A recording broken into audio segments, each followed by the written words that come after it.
संपूर्ण शारीरिक स्वास्थ्य वास्तव में स्वास्थ्य की चेतना से आरंभ होता है, जो ऐसे मन से उपजता है जो रोग के बजाय सेहत के बारे में सोचता है। इसके अतिरिक्त खान पान और पूरी तरह से संतुलित भौतिक गतिविधियों का भी प्रभाव पड़ता है। एक बार एक नगर की राजकुमारी दूसरे राज्य के राजकुमार के साथ बिना किसी की अनुमति के शादी कर लेती है। उसके पिता एक राजा थे। हर राज्य में उनका बहुत नाम था, लेकिन राजकुमारी की ऐसी गलती की वजह से राजा का सारा आत्मसम्मान खो चुका था। अब राजा इतना क्रोधित था कि वह हर वक्त उस नगर में हमला करने की सोचता और कहता, जिसने भी राजकुमारी से शादी करने की हिम्मत की है, हम उस राज्य को मिट्टी में मिला देंगे। और यह खबर उस राज्य के राजा तक पहुंच गई जहां राजकुमारी ने शादी की थी।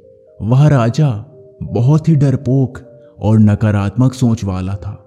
युद्ध की बात सुनकर उसका मन विचलित होने लगा, जबकि उसके सेनापति वीर और जाबाज थे। लेकिन उसने कहा, उनकी संख्या ज्यादा है और हमारी कम, इसलिए हम ये युद्ध हर हाल में हार जाने वाले हैं। लेकिन ऐसा नहीं हुआ। युद्ध के पहले दिन ही डरपोक राजा की सेनाओं ने उनको धूल चटा दी। राजकुमारी के पिता ने युद्ध को रोककर राजकुमार की बुद्धि की परीक्षा ली, जिसमें राजकुमार सफल हो गया। वह राजा राजकुमार की बुद्धि से बहुत प्रसन्न हुआ और उसने बड़े धूमधाम से राजकुमारी की शादी करवाई और दोनों राज्यों के बीच संधि हो गई। इस कहानी से हमें जो सीख मिलती है वो ये कि हमें अपने मन को स्वस्थ रखना चाहिए। उस डरपोक राजा की तरह नकारात्मक और बुरे विचार मन में नहीं आने चाहिए। मन के स्वास्थ्य का मतलब है कि आप अच्छे और सकारात्मक विचार सोचें, जिससे आपकी जिंदगी में बदलाव हो। हमने मन के स्वास्थ्य को समझ लिया। अब जानते हैं कि शारीरिक रूप से स्वस्थ कैसे रहा जाए। इसके लिए आपको अपने मन में अपनी एक स्वस्थ तस्वीर बनानी होगी और आपको आज से ही ये मानना होगा कि आप हर दिन स्वस्थ हो रहे हैं, बजाय इसके कि अभी मेरी हेल्थ खराब है, इसे बदलने में टाइम लगेगा। क्योंकि अगर आप यही मानते रहोगे तो आप कभी शारीरिक रूप से स्वस्थ नहीं हो सकते।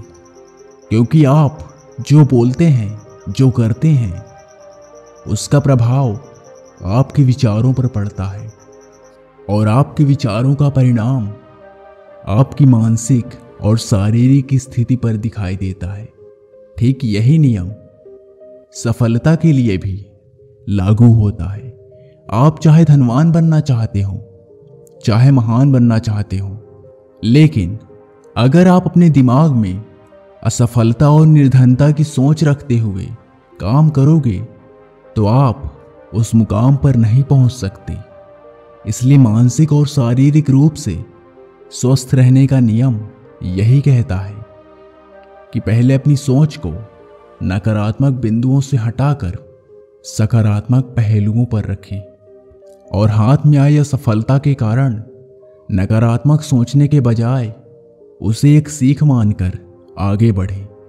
अगर इस वीडियो ने आपकी जिंदगी में बदलाव लाने के लिए थोड़ा भी योगदान किया हो तो इसे लाइक करें, अपने दोस्तों के साथ शेयर करें और ऐसे ही कंटेंट के लिए जुड़े रहें मंजिल की राह के साथ। मिलेंगे फिर किसी वीडियो में, तब तक के लिए धन्यवाद। हमारे समाज में ऐसा माना जाता है कि शारीरिक रूप से स्वस्थ होना ही स्वास्थ्य का प्रतीक है। यह अवधारणा होती है कि शरीर स्वस्थ है तो मन भी स्वस्थ ही होगा। इतना ही नहीं, फिजिकल हेल्थ के लिए हम डाइट, एक्सरसाइज और डॉक्टर का सहारा भी लेते हैं, मगर मेंटल हेल्थ को इग्नोर कर दिया जाता है। अब समय बदला है और लोग मेंटल हेल्थ पर भी बात कर रहे हैं। अब लोग शर्म या डर से मानसिक स्वास्थ्य को इग्नोर करने के बजाय आगे आकर अपने एक्सपीरियंस भी शेयर कर रहे हैं। क्या है मेंटल हेल्थ और क्यों इस पर बात करनी ज़रूरी है? मेंटल हेल्थ का क्या अर्थ है? हमारा इमोशनल, साइकोलॉजिकल और सोशल हेल्थ। हम क्या सोचते हैं, क्या महसूस करते हैं और कैसे बिहेव करते हैं, यह सब मेंटल हेल्थ के अंदर ही आता है। अगर हम मेंटली फिट नहीं हैं तो ये हमारे काम से लेकर हमारे रिश्तों पर भी असर डालेगा। मगर अफसोस, हम मेंटल हेल्थ पर ध्यान देना ज़रूरी नहीं समझते। दिमाग भी हमारे शरीर का एक हिस्सा ही है जिसमें कोई बीमारी हो सकती है। इस स्थिति को बहुत नॉर्मली देखा जाना चाहिए और मेंटल हेल्थ को सीरियसली लेना चाहिए। अपनी मेंटल हेल्थ को सुधारने के लिए इन बातों का ध्यान रखें। नंबर 1, एक्टिव रहें। फिजिकल एक्टिविटी जैसे व्यायाम इत्यादि आपके शरीर में एंडोर्फिन्स का स्तर बढ़ाती है, जो आपके मूड को सुधार कर आपको खुश रखता है। इतना ही नहीं, फिजिकल एक्टिविटी से आप पॉजिटिव रहते हैं, तनाव दूर रहता है और नींद भी अच्छी आती है।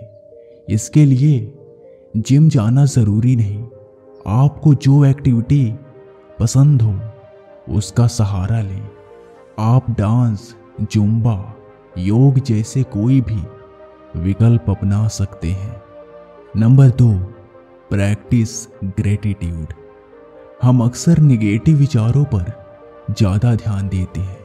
कोई निगेटिव घटना हमारे दिमाग में ज़्यादा देर तक रहती है। ऐसे में सबसे बेहतर है कि हम हर दिन हमारे साथ जो भी अच्छा हुआ उस पर ध्यान दें। इसके लिए डायरी लिखना सबसे फायदेमंद है।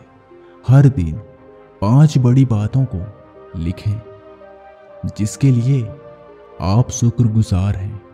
यह अच्छे मौसम से लेकर शाम की चाय तक कोई भी चीज़ हो सकती है। इसकी मदद से आप हर दिन होने वाली पॉजिटिव घटनाओं पर भी ध्यान दे सकेंगे। नंबर 3, खुद के प्रति संवेदनशील बने। क्या आप किसी और के साथ ऐसा व्यवहार करेंगे जैसा आप खुद के साथ कर रहे हैं? अपने आप को दुखी या नाराज होने के लिए दोषी मत माने। खुद से प्यार से पेश आएं। हर दिन कम से कम 15 से 20 मिनट के लिए अपने पसंद का कोई काम करें। सेल्फ केयर का मतलब छुट्टी पर जाना या दोस्तों के साथ समय बिताना ही नहीं होता। अपने लिए समय निकालना भी सेल्फ केयर का हिस्सा है। नंबर 4, हर दिन एक गोल तय करें। आप लाइफ से संतुष्ट हैं, आपकी पसंद की जॉब है, अच्छी इनकम है, अच्छे दोस्त हैं। इसका यह मतलब नहीं कि आपके गोल्स नहीं हो सकते। हर दिन एक छोटा गोल निश्चित कीजिए और उसे पाने की कोशिश कीजिए। इससे आप हर दिन एक अचीवमेंट महसूस करेंगे और निराशा आपसे दूर रहेगी। नंबर 5, अपनी नींद को प्राथमिकता दें। अच्छी नींद आपको हेल्दी रखती है। हर दिन 8 घंटे की नींद ज़रूर लें। अगर आपको सोने में समस्या होती है तो अपनी जीवन शैली में व्यायाम बढ़ाएं। सोने से पहले सोशल मीडिया से दूर रहें। लेटने से आधे घंटे पहले ही फ़ोन को किनारे रख दें और डायरी लिखें या कोई किताब पढ़ें। इससे आपको अच्छी नींद आएगी। नंबर 6, वर्तमान में जिए, आज में जिए। ये आपको आपके आसपास हो रही घटनाओं को लेकर पॉजिटिव बनाएगा। इतना ही नहीं, भविष्य की चिंता या पास्ट के गिल्ट में जीकर आप दिमाग को बेवजह स्ट्रेस करते हैं। इसलिए हर पल को एंजॉय करें।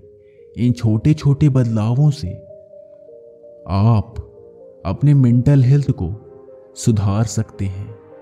अगर आपको ये वीडियो पसंद आया हो तो इसे लाइक, शेयर और ऐसे ही कंटेंट के लिए जुड़े रहें मंजिल की राह के साथ। मिलेंगे फिर किसी वीडियो में, तब तक के लिए धन्यवाद।